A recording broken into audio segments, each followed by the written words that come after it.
Hello and welcome to episode 7, part 1 of MMM Sisters Stories podcast. Today, Sister Professor Martine Makanga shares the story of why she became a doctor and how her path led to pediatric surgery. Joining the Medical Missionaries of Mary allowed her to combine her faith with healthcare. Now, by also training young doctors in pediatric surgery, she finds fulfillment in seeing them grow and helping continue this essential work. We hope you enjoy this episode. Thank you for listening. So I am Martine Makanga.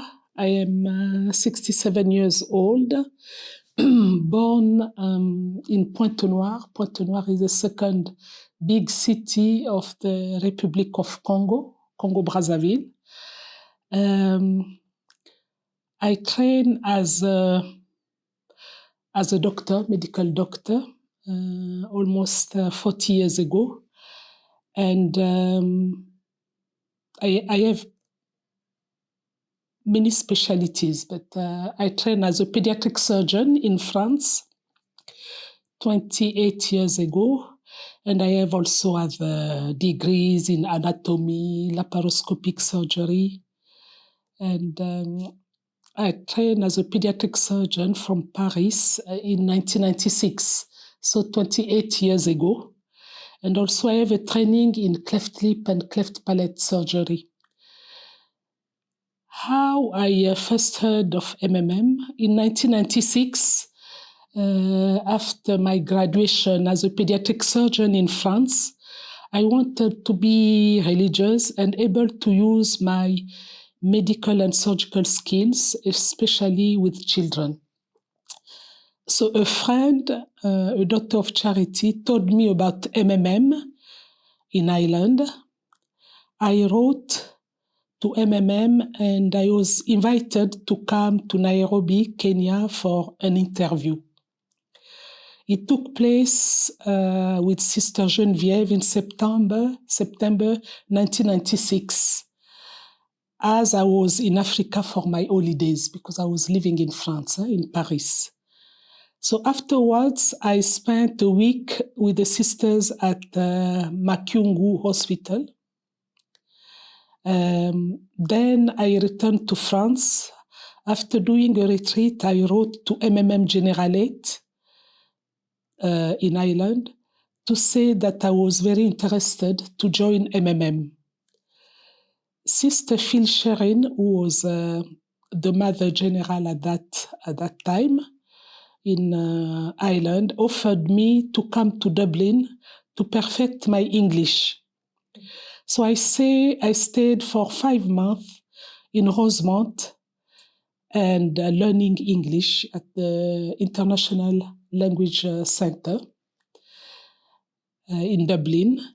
And in March 1997, I went to Nairobi, Kenya, to do my postulancy, 6 months, and then the novitiate 2 years. So I did my first profession on the 31st of May 2000 in Nairobi. So it's almost 24 years now. And my final profession on the 12th of June 2004 in Rwanda, in Butare, where I was in mission. I have trained, I think, more than 800 as a doctors. But many of them are now specialists in different specialties. Yes, more than 800. When I was in Rwanda, from 2001 to 2008, there was no pediatric surgeon. So I was working at the University of Rwanda in Butare, teaching, but as well working at the teaching hospital as a pediatric surgeon. So I had many children who were coming all over the southern part of Rwanda for pediatric surgery. And I opened the first pediatric surgery unit in Butare in that teaching hospital. Then after that, of course, they didn't have a pediatric surgeon. So when I went in 2008, mid-2008, so I left Rwanda, nobody could continue that unit. So it was now the general surgeon who were doing pediatric surgery. But now there are in the country 2 Rwandese pediatric surgeons. They were trained in Kenya and then they came back. So they are the one doing pediatric surgery. And when I went back again in Rwanda recently, from 2021 to 2023, I was asked if I could help for the training of pediatric surgeon in Rwanda, being in a team. So we started to register 2 young surgeons who did general surgery for the training, the fellowship in pediatric surgery. And I was at the same time working in Rwanda Military Hospital, where I was receiving all the children from the eastern part of Rwanda. So many children. And we have in rotation those young surgeons in the training. So they were doing 6 months with me at the Rwanda Military Hospital and 6 months in the teaching hospital. So they were alternating for the training, and registered by the University of Rwanda. So it means that we receive many children with many kind of disease, and also congenital abnormality, babies who are born with esophagus atresia of the intestine, children who don't have anus, and so on. We are dealing with all that. On top of other disease like descendant testis, infectious disease like peritonitis, appendicitis, intestinal obstruction. So we have a big spectrum of pediatric surgery disease, and yet, for example, in that population of Rwanda now, there are 13 millions, and for the moment there are only 2 pediatric surgeons trained for 13 million of inhabitants. So now we are happy that because there is this training of fellowship of general surgeon in pediatric surgery, they will be able, we will get more pediatric surgeons to be able to deliver pediatric surgery services to the population. Yeah, the same again now, for example, where I am since this year, 2024, I am in Congo Brazzaville. Again, we have pediatric surgeons, but they are only localized in the capital, Brazzaville, where there is 1.5 million of inhabitants, the population. In the second city where I am, in Pointe-Noire, there is one pediatric surgeon who has arrived. He trained in Marweko. So the fact that I am there now, it's a relief for the surgeon who deal with adults. So now I am doing pediatric surgery, which is good because in that city, we have almost 1.3 million of inhabitants, and you see only now 2 pediatric surgeons is not enough. And yet we have many children, the percentage of birth rate is very high. So we have many children who need pediatric surgery care. So I am happy and I am glad to be there to help in terms of pediatric surgery. And I have been, even when I was missioning in other countries, during my holidays at home, for 5 years, I have been coming to Pointe-Noire to do free pediatric surgery camp because we are sponsored by an oil company. They told me, oh, sister, we can buy all the medicine for you and the accommodation for the children, underprivileged children. So just tell us, and then we, with the help of the bishop, Caritas, so they were organizing that many children can come from even some villages, come to Pointe Noire, and also people for Pointe Noire. And then we advertise through Catholic radio and also in the parishes to tell them that we'll have a camp, so please you come, and the children will be screened, and then we do the list, and then we do surgeries. And I have been glad and happy to have local staff, the volunteering to help me. So we had anesthesiologists and nurses as well. And I was the one doing the surgery, but I need that team to help me for the surgeries. Yeah.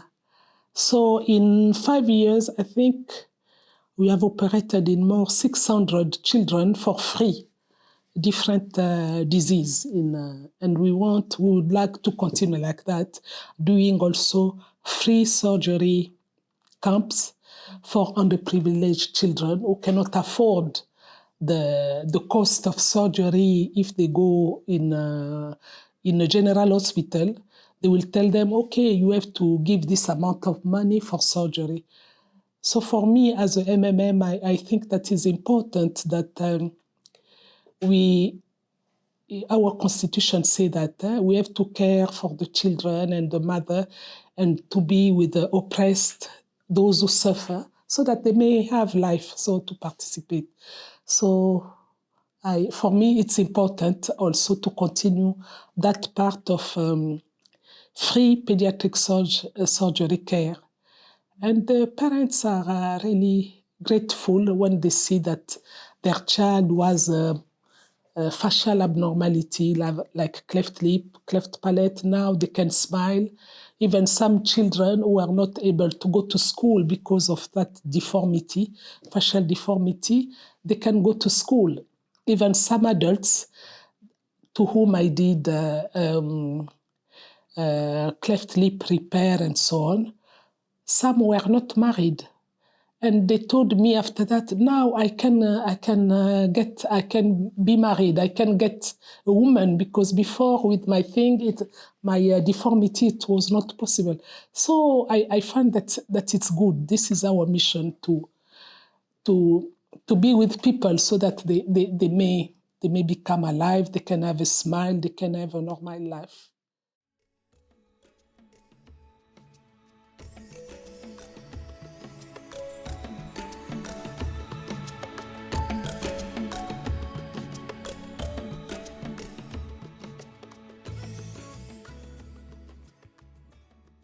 You can see the photo before, after, and how the mothers are happy. Because some mothers, they were saying, okay, your child is like that because there is a curse, from God, things like that. And others, why we don't have so many of those children who have cleft lip, cleft palate? Because the family, the other member of the family, usually they tell the woman who has a child with cleft palate, they say, don't worry, just let him die, and you will get another pregnancy, a normal child. And the other thing, the challenge that we have, some mother, you tell them, okay, to do surgery, we will do it when the baby will be 3 months old and 5 kg, because before it's not possible, because all the tissue are really delicate, fragile. So we have to wait 3 months old. Meanwhile, we teach them that you have to press the breast to get the milk, and to feed the child through a spoon, because the child cannot breastfeed like that. Otherwise, he'll choke, he'll die, because there is a big hole inside, and this, if he breastfeed here, the milk will come out there, and some will go to the lungs. So it's better not. So you press the milk, and you feed the child through a spoon. But this is very challenging, and is difficult for the mothers, she has to do that during 3 months, and many of them are just discouraged, and then they say, no, it's too much, it's too difficult, and some just don't do it, and then the child will die. And then, for example, they were sometime writing to me, oh, when you come, we have the babies who were born and so on. I say, okay, don't worry, you teach the mother. When I will come, we will do surgery. And then I try to connect with them, through the WhatsApp. And one of the doctors told me, the mother disappeared, probably the child died.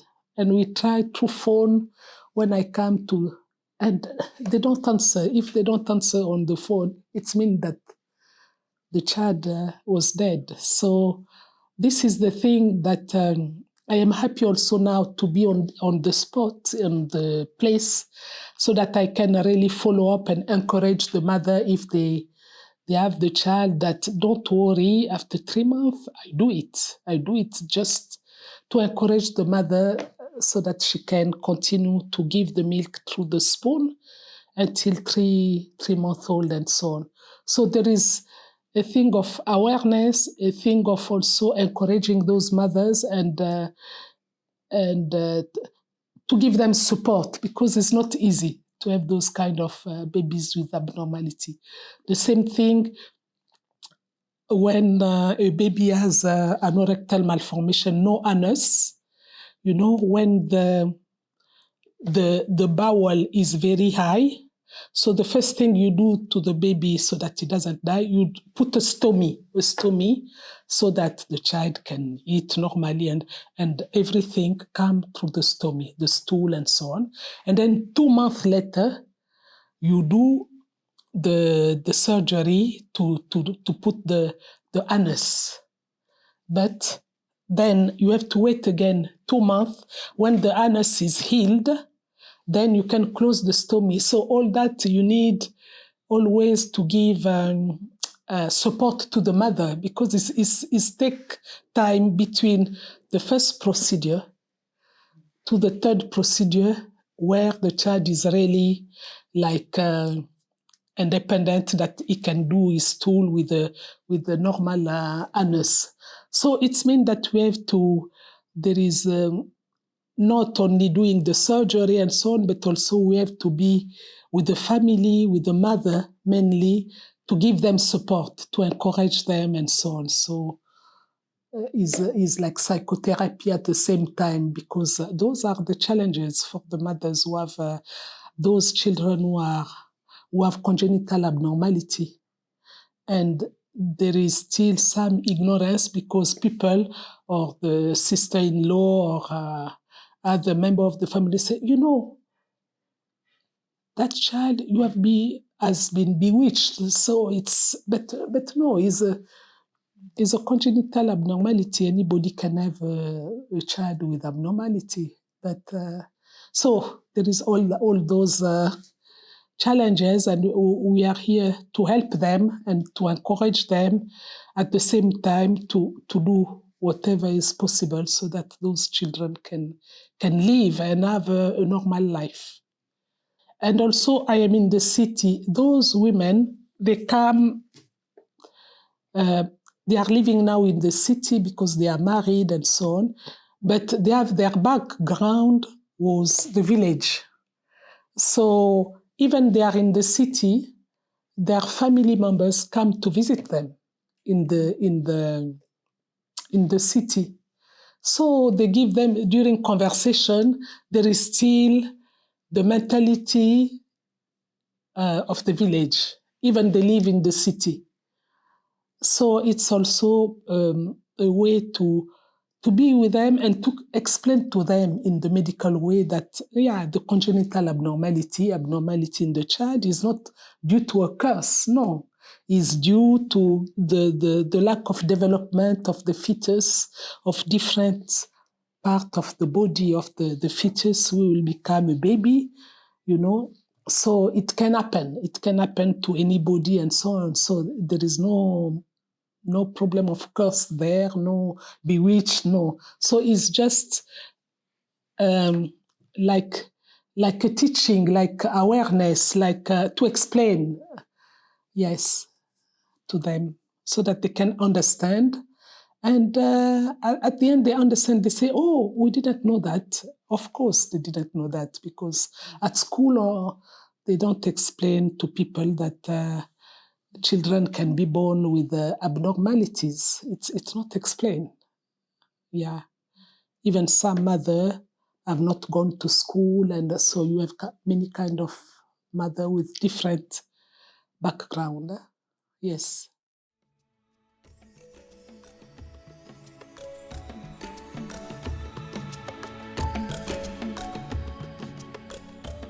I was 9 years old, and I had a brother who was sick. He had leukemia. And he died at the hospital. And then I was seeing how the doctors were caring for him, for my brother, and also how they were giving support, encouraging my mother and my father, because it was tough. Yeah. So I said to my parents, when I will grown up, I would like to become a doctor so that I can take care also of the children like those doctors. And then this is the beginning of my vocation as a medical doctor. Yeah. So again, another vocation as a pediatric surgeon, I was already a doctor. I went on holidays with some friends in one village. They said, okay, we'll go there to spend in the forest, northern part of Congo. So they told me, okay, we will go just for 1 week. I said, I don't know the northern part of Congo, so if we can go together, I will be happy. So we went there. And one Friday, I don't know, those friends said, okay, we have come with our friend, she's a doctor, and so on. And then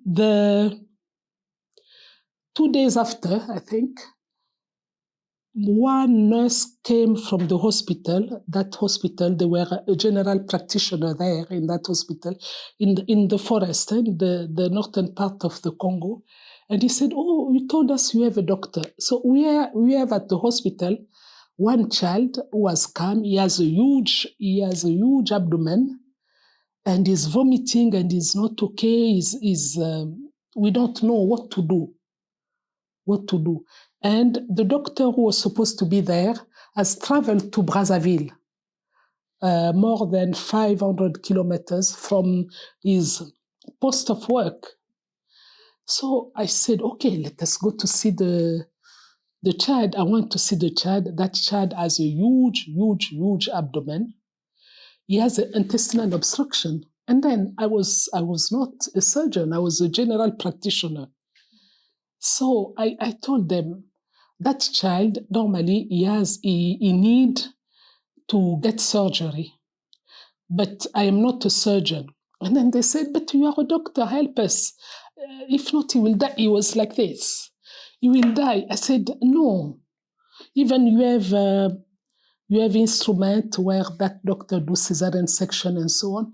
It's difficult for me to do the surgery. You will die.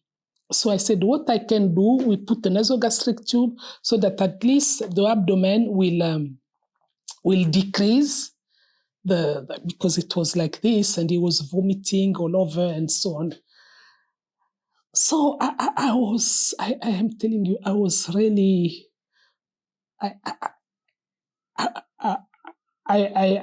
after that I cried because I said, if I was a surgeon, I could have saved that child. So I put a drip, I put a nasogastric tube, and I say, no, it's not good for me to open the abdomen of that child. I am not a surgeon. So the child survived only 3 days, and then later he died. So I said, God, now I have to do pediatric surgery, because even in all that region, even no pediatric surgeon. And so this is also my second vocation, why I did. There is always a reason for what, in my mind, if I take a decision, there is a reason why I took that decision. Thank you for listening to MMM Sister Stories. Tune in next week for part 2.